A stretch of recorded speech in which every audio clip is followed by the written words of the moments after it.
Gujarat police द्वारा जो नई ड्रोन खरीदी थी है माननीय डीजीपी ऑफिस तरफ 8 जेटला ड्रोन सूरत शहर में फाळवामां आवेला छे अने 12 जेटला ड्रोन अमारे पास पहले था। कुल 20 जेटला ड्रोन स्क्वॉड बनाववामां आवेला छे अने आ ड्रोन उपयोग करीने अमे लोको जो चाहे क्राउड मैनेजमेंट करवाना, ट्रैफिक मैनेजमेंट करवाना अने साथोसाथ जो अमारा गुनाहित प्रवृत्ति करता लोग एवा विस्तारों छे एना चारों बाजुथी ड्रोन नजर में राखीने अमे लोग जो सर्च कॉमिंग और सर्च ऑपरेशन करवाना छीए।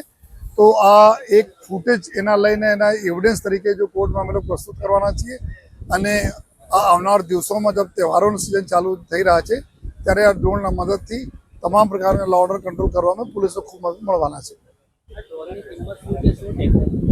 एक ड्रोन की कीमत 25 लाख रुपया है और 5 किलोमीटर दूर तक आ जो ड्रोन जई सके त्या सरस फूटेज आपी सके। तमाम अमारा 6 डीसीपी है एना पासे रहेशे, एसओजी पासे रहेशे, ट्रैफिक पासे अने क्राइम ब्रांच में आ ड्रोन ने फाळवणी थशे जेथी आ दररोज एना उपयोग थता रहे। आ प्रकार अमे लोकोने जो है ऑपरेशन अमे लोग नक्की कराय छीए।